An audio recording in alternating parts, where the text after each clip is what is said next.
Masi Pongeba Tongan Pauche Singdagi Lokochaba, Maruba Paukara Santona Pizeri, XM Birena President Oringa Siri Govindaji Temple, Sangwat Sagat Pada Quality Control Todana Tabak Torum Lehaina, Barit Sermana Fondorole. Ex Minister Nungtomba Birena Siri Govindaji Temple Board ki President Oina Puringe Matamda Siri Govindaji Temple Sangwat Sagat Pagi Tabak Pakat Lambada Asweba Kaya Yaubaga Loinana Quality Control Todana Tabak Torumbadagi Lai Kurumba Lakpa Praja Miamda Kudongsa Daba Kaya Mayok Nahale Loinana Praja Section Kaya Dagi Complaint Kaya Lakle Haina Siri Govindaji Temple Board ki Section Officer ki Thau Puriba M Baris Sarmana Fondokre Wapamasi Ngarang Siri Govindaji Temple Board ki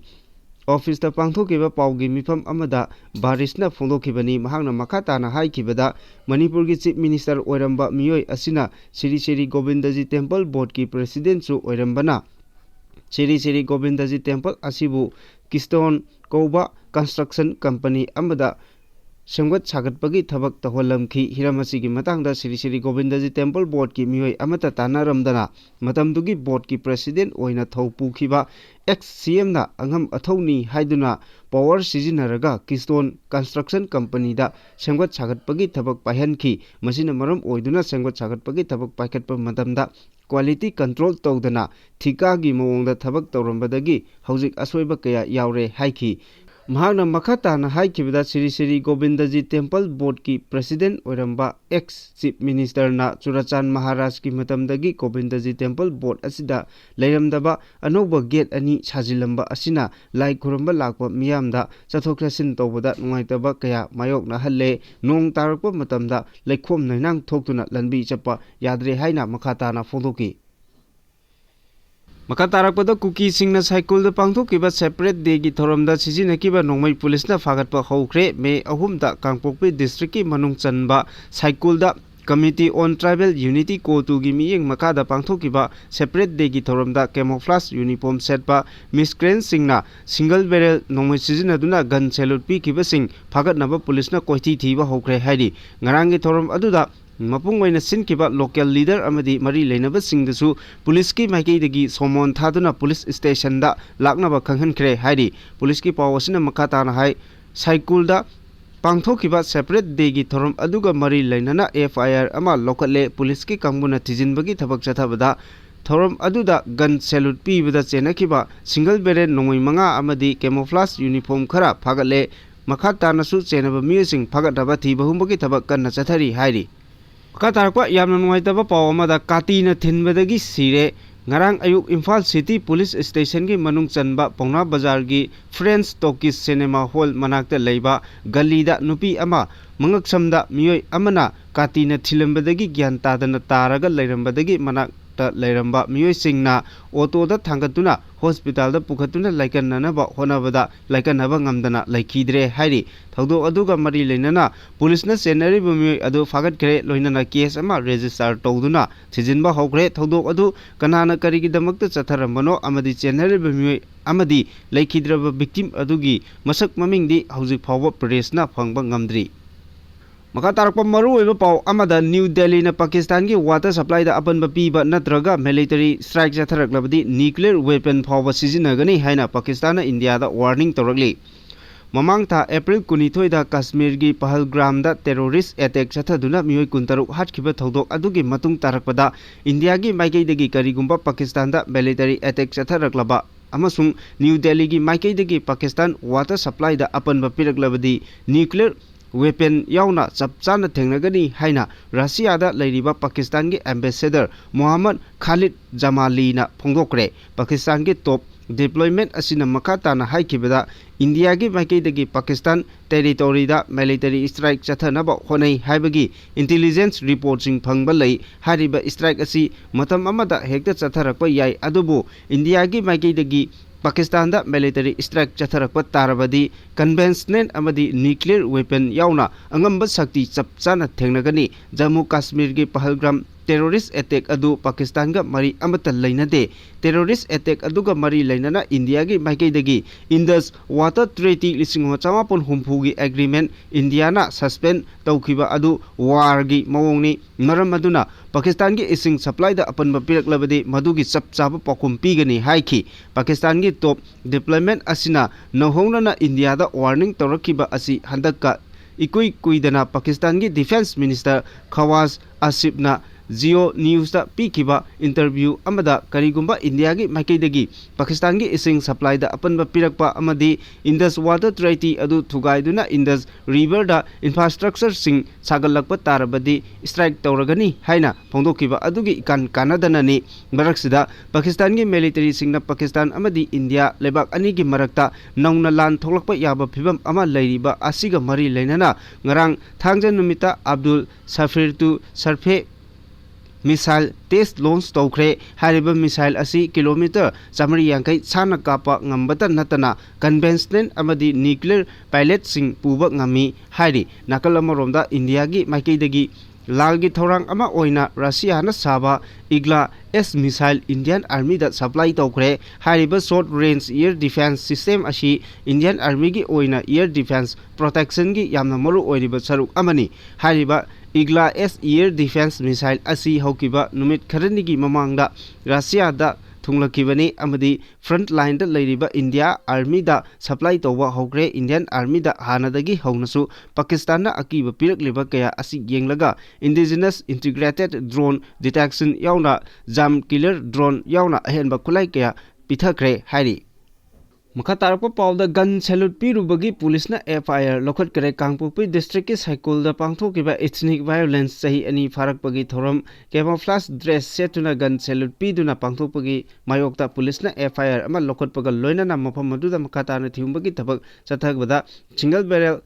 rifle manga amadi camouflage uniform sing phagar kre press na phangwa Pauda Manipur violence sahi ani mapung pharakpagi ningsing thoram Kangpopi district cycle da pangthokpa matamda camouflage dress setpa singna charuk yaduna gun salute piduna logi wangmada pangthoki thoram aduga mari lenana district asida mapung phana shutdown tawki logi wangmada thoram adu pangthokpaga mari lenana police na FIR ama lokotuna khudakta mafam adugi akoiba thibu humbagi thabak sing chathaki loinana police na local leaders sing amadi ahallaman sing police station da kokhatuna wahang pawang chathabaga loinana mafam adugi akoibada red chathaduna lamhen tu henba sing phagatki amadi nongmai sing su phagatki memorial ceremony adu sinba miyoi sing thiduna phagatpagi thabak police na makhatana chathari hairi Makatarapa Pauda Punsi Haragadi Miam Gilusingba Oiriba Ekoi Haina Punsi CSO Singhana Punsi Haina Koronganba Kumanna Pongdoki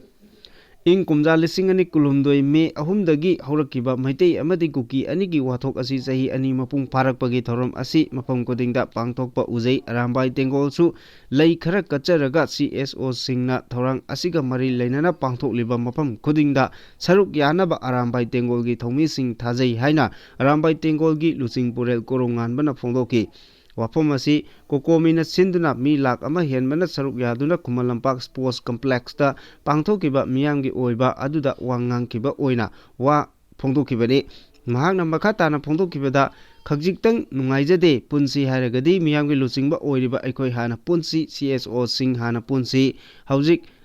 Haujik discussion hour haibasi yaknaba singna boy kolom paiduna leiramgadaba mali karigino haibada discussion hour da loina haidokre mic da lebak ningumsi lebak ningbagi oiragadi ai sinjarake lampak kumba labuk kumba amada mayam phaminasi mic yaudabida record tawdabida kari tawsike haibadu wafam adu punna khanasi kokomina siliba miyamgi mifam asida wangangloi singna ngangliba wafam sing adu ngasaidagi aihak loina tajai loinamak hainakre hainakiba sing pumnamak problem ngakteni solution di amata haide adubu wangangloi ama ani khakti marakta solution puthokna wangangba yawi aidi yamna angangni thinasu chaiba haibasi nungaijai chaibiyu problem sing wari oina linagumsi tawgadabu karino tawsi haibadu tawsi haina phongdoki mangna makhatana haikibida CSO mayam punbiro aidi angangni karimata yawjaroi tawgadaba thabaktu angang aina tawjage taw haibadu tawge aduga wari masi kitang nuaijade punji hargadi मियांगी लुसिंग बोरी बखोय हन पुनसे CSO खोय हन पुनसे नत्रगदी ngang mana di aroye ngang mana oiroy uji kadore discussion awara ji uji yekna bujina boy kolom paira ngai le ngado male in sum khan mudak kari no da loi haido khre khoi di mic te leibang ningum se ai sinjera ke lampa ko mo labu kumum da phamina je hanam ta leibang ning boina mic yaw da bida mic yaw da bire ko taw da bida kari taw sige do khana se ngasai dagi ai tai loina mak ligre problem ngatani ngasai khoina liri ma'am se solution nam ta haide mi ama lupa crore nimfu nipal henbagi brown sugar ga konana fare malem gi kaidhe da lupa crore nimfu nipal ga lakh humbudra rom gi mamal oigada ba brown sugar kg 5.13 konana mioi ama ngarang security force ki kangbuna churachanpur district ki manung chanba gangpi mul village tagi fare hari police ki paw asina hai farwa mioi adugi maming samte Chahini Puni Thoi Kawi, Mahakna Tongan Tongan Ba, Sapon Kep, Samri Tara Nipalda, Haptuna Purapa, Brown Sugar Sing Adu, 4-wheeler Gari, Amada Puduna Lakibani, Mangondagi mobile phone, Amasu Pagale, Parva Polam Sing Aduga Mui, Aduga Mari Lenava Police Station da, Kusin Nakibaga Loinana, Mahaki Matakta, NDPS Eki Makada, case Ama register Tokre Hari, Amaromda Pul. Manipur Police ki kangmuna ganja lalon bada chenaba mioi ani amasu masa masagi lekai degi fare hairi faraba mioi sing aduna porompat mayai lekai degi laisang tem ratan maitei chahi yangkai amadi pungdong bam maka lekai degi seram arunjit maitei Elias Biju chahi 13 kawi makoi ani Manipur Police ki kangmuna mamang thagi kumapalda Patchoi degi ganja kg chani humbodra nipal gram chanipal ga konana fakhibani hairi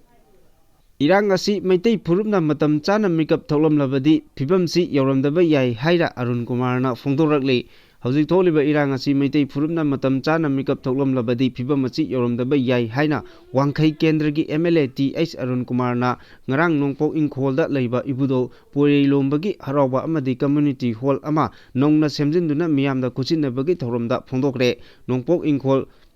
Pioneer Club Amadi Ibudo Purei Romba Thogol Lupna Sinduna Pangthokiba Thorom Aduda Ibudo Purei Romba Thogol Lupki President Angom Surjakanta Saruk Yaki Thoromga Mari Lenana Haropung Amadi Community Hall Asi Chengkot Pada Achoba Todang Laukiba Mioisingna Lengyan Pi Yanduna Ikai Kumnabosu Utki Thorom Aduda MLA na Makata na Pongtokibada Miyamgi Mihut Ama Oina Kunai asi sakhatnaba thabak khara tawba haibasi tangai fadaba amani lebak asi hojik thokleba irang asina akaknaba sinpham khara natana miyamgi thabak thorom ningba thungdana leiba kaya leitaba nate adubu miyamgi mihut ama oina kendra asi chawrabasu community hall ama saba yauna atai chawkhat thorangi thabak kaya paikhali sahi ani mapung pharaklaba lal asina maitai phurupki lining laisolgi mafam kaya changba ngamdana leiri asi Maitai Aikoina Matam Chana Mikap Thohodaba Amadi Lining Laisolgi Mafam Singbu Sahi Amada Amukak Harauraga Yangsindana Thambadagi Atopa Purup Singna Kudong Chaba Lokibani Maitai Puruki Miyamna Wa Khanabada Phongna Khanaba Asigi Mahuta Haidokpa Yaba Yadaba Haiba Thoksel Amagi Makada Lona Thupna Thabak Tominasi Haiki Makatarapa Pauda Congress na Nauna Mikhal Pangthokpa Pamli Irang Mayok Nariba Manipurda President Rule Thamlabasu Tang Taba Punsi Marel Ama Lakhanba Ngamdabana Nauna Election Pangthokadabani Haina AICC gi Manipur Incharge Sabta Giri Ulakana Delhi da Leiba AICC gi Headquarter da Pangthokiba Paugi Mifamda Phongdokre Mahana Makata na Haikibada Manipur da thokliba irang asi lebak asigi oina khwaidagi chawba humanitarian crisis ni Prime Minister na Manipur gi wathogi matangda tumina lesinba asi yaningde haiki Makatarpa pauda sakhangdaba singna school gate hand grenade thamjillamle ngarang nungthil masak khangdaba mioi singna Imphal East ki Porompat Police Station ge manung channa leiba Khatri awang lekai da leiba Prince Toll International School gi gate hand grenade ama thamjillamle hari bom thamlamle haibasi hek khangbaga mari leinaba police ta paw pibadagi police ki kangbuna thodok thokpam da laktuna bom adu manipur police ki bom expert kangbuga asoi angam yaudona lokthokre hairi hauji phawbagi oinadi bom adu kanana kari maramgi damakta thamjillamlibano haiba khangba ngamdri maka tarakpa aroiba pawda BDF singi service extension matam chana thokpi naba khusuman matik chana bibi naba lengak na thabak paikhat piu haina association na appeal tawrakli Village Defense Force BDF singi service extension asi chaliba chahi lisingani kunmanga gi haukiba March kunthama toida matam loikhre service period expired oikraba tha helaba fawba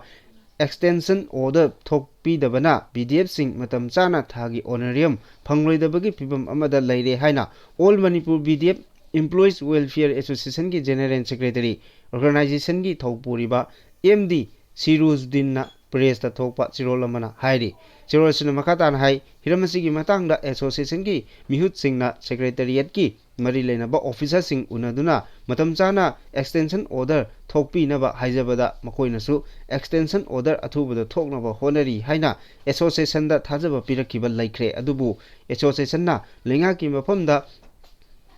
thamlaklibadi BDF singna law and order ngakpada achokba thodang lawri haibasi lengakna khangbi ubibaga loinana extension order thoknaba honabiriba asidagi khara hena pukning changna honabiduna service extension order atubada thokpiyu hairi cherosina makata na hai April thagi honorarium thada mi thada pithokpa ngamnaba honabibaga loinana matamga chunaba honorarium hengatna pibinaba su lengaki pukning singsilagli makha tabada law and order mental tongnaba BDF khara hauji Jiribam district ki Imphal East district tagi deploy tawriba asi atopa force amana arrangement tawbinabasu haijaragli cherosin hai masigi maramda apikpa honorarium phangjariba BDF singbu lab khraba Jiribam district ta deployment thaba asina BDF singna kudong chadaba thohan batan natana makoigi imung manungda awaba amasu mayok na hale masigi matangda state government nasu lumna lobiduna association asida aroiba appeal